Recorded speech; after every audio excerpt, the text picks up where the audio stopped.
especial de prensa en Iquique Televisión. Vamos a conversar con Julio Ruiz, él es presidente de la Fundación Chile Descentralizado, capítulo Tarapacá, sobre los últimos avances de la convención en materia de regionalización y sobre todo lo que se aprobó esta semana, la Cámara de las Regiones, cuáles podrían ser, bien digo, sus atribuciones, ya que todas fueron rechazadas. Hola Julio, ¿cómo está?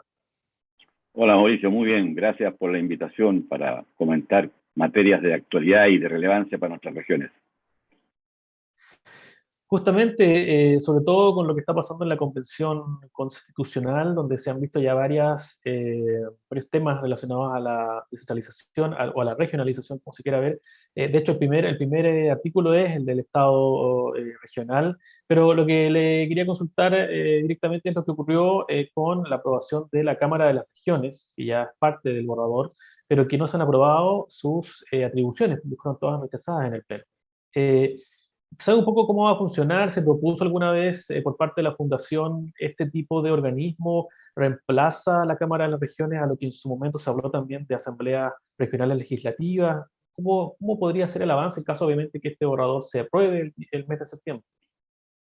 Bueno, como tú bien señala, efectivamente el Pleno de la Convención aprobó uno de los artículos de la Comisión de Sistema Político, que es la creación de la Cámara Territorial Regional, sin más elementos específicos de sus competencias y atribuciones. Entonces, si bien se aprobó esto, yo diría que es una noticia en desarrollo, como se diría un periodista, de cómo se va a ir configurando el sistema político, probablemente tal, de la naturaleza y características del Poder Ejecutivo y de la parte legislativa del Congreso Nacional.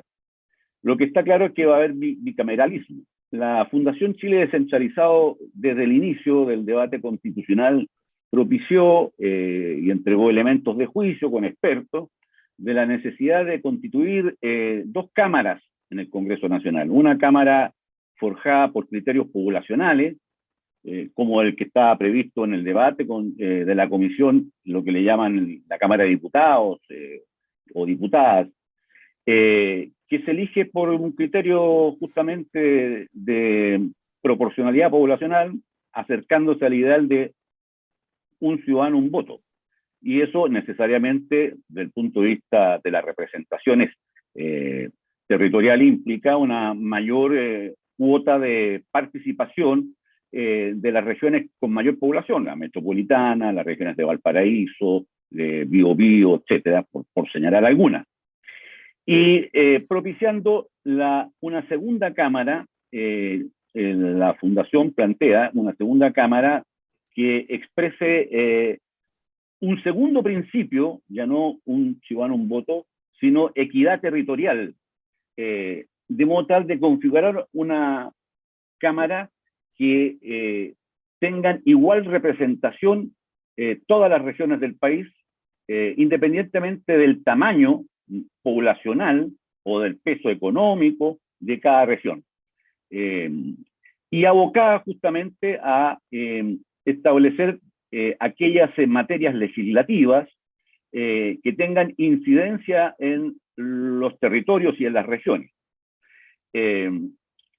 Esto con la idea de construir un poder compartido. Este es un elemento importante, este concepto que ha planteado la Fundación, un poder compartido entre el nivel regional y el nivel central, en esta forma de configuración de las cámaras.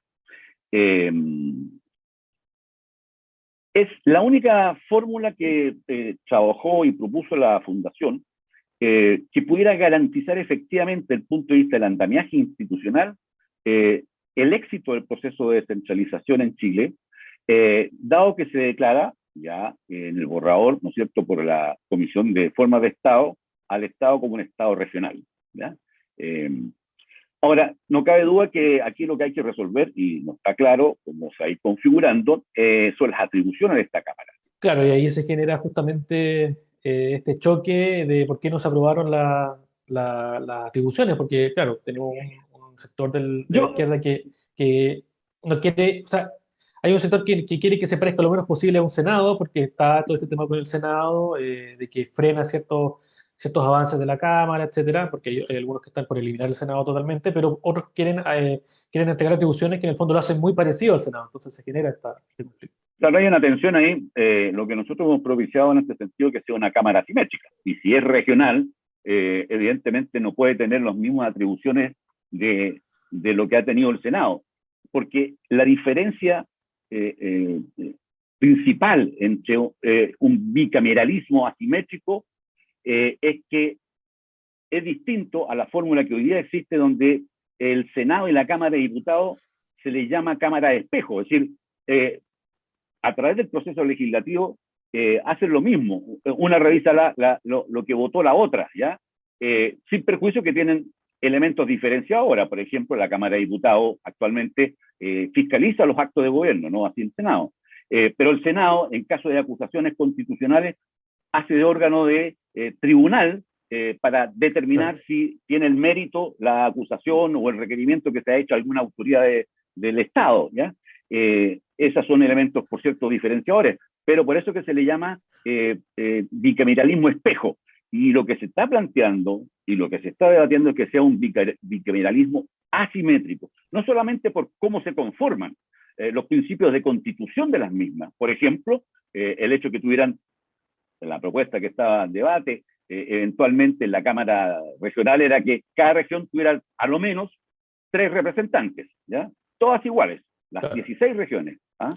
Y eso ya marca una diferencia, pero que también las materias son un poco a veces distintas en el abordaje, porque el foco tiene que estar en el ámbito territorial, en los aspectos que inciden en la división política administrativa, la ley de presupuesto, etcétera, pero también en aquellas políticas nacionales que tienen impacto a nivel territorial.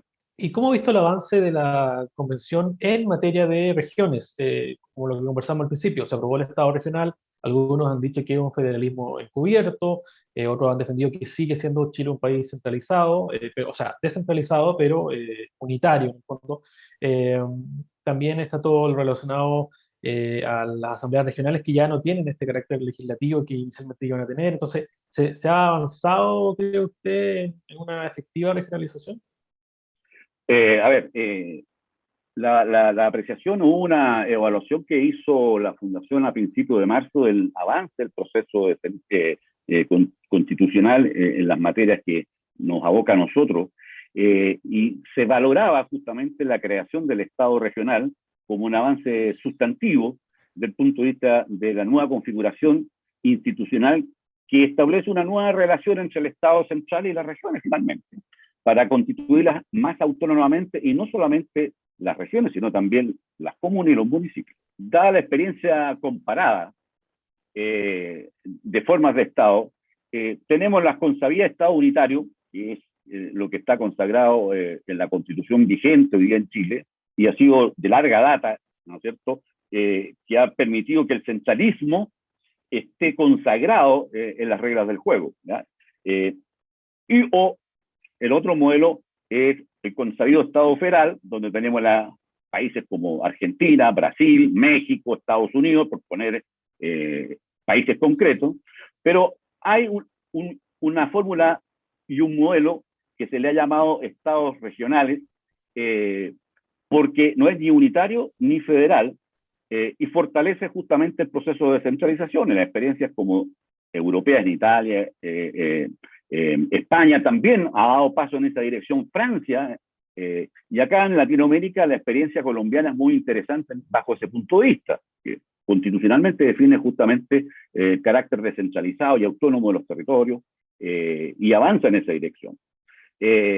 Ahora, claro, a veces los lentes con que se miran los unitaristas van a decir esto es un federalismo encubierto.